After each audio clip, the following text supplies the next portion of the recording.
My mom, Allison Ramsey, runs an adult store. One day, I'm so tired that I doze off inside, only to end up accidentally trapped in one of those pleasure beds. When Mr. Palmer from next door walks in, he mistakes me for the store's latest doll and proceeds to pull down my hot pants. I'm going out to pick up some goods. Can you help watch the shop for a bit? The faint sound of Mom's voice reached my ears, and I mumbled a few vague responses before sinking into a deep sleep. I had no idea how long I had been asleep, but when I woke up, I felt that something was off. I was lying face down on the bed, my hands secured with something soft and rubbery, and the bed itself was folded into an unusual position that closely conformed to the curves of my body. I could clearly feel that my buttocks were raised high and my legs had been spread apart. I didn't need to look to know it was a deeply embarrassing position. The space before me was dim, as though my head was covered by a nearby curtain. What was going on? A wave of panic set in. I struggled with all my strength against the restraints binding my hands, only to realize I couldn't break free at all. It finally dawned on me that my family ran an adult store, and this must be the new pleasure bed we'd recently ordered. The bed was equipped with mechanisms that could only be unlocked through external settings once triggered. I had been completely exhausted earlier, so I just crashed on a random bed in the storeroom without even noticing it was the latest model of pleasure bed. I would usually sleep on my stomach and move around in my sleep, so I must have accidentally triggered the mechanism while dozing off. And now this single bed had locked my hands in place. The bed split into two below my waist, lifting my lower abdomen and hips, and leaving my buttocks raised high. It was as if I was positioned for what was I supposed to do now? I shouted a couple of times, but there was no response. It only then struck me that before I fell asleep, Mom mentioned she was going out to pick up some goods and asked me to watch the shop.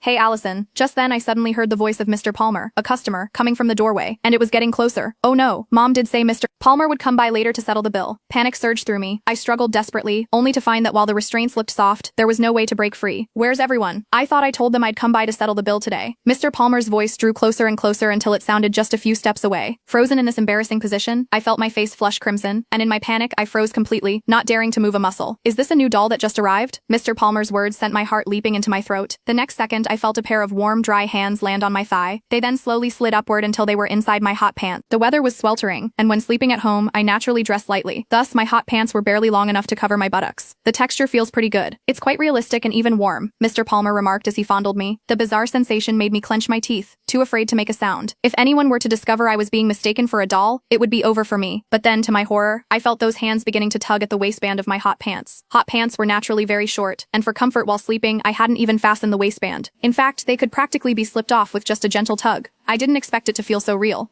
This new batch of dolls really is something else, Mr. Palmer said excitedly. He seemed to be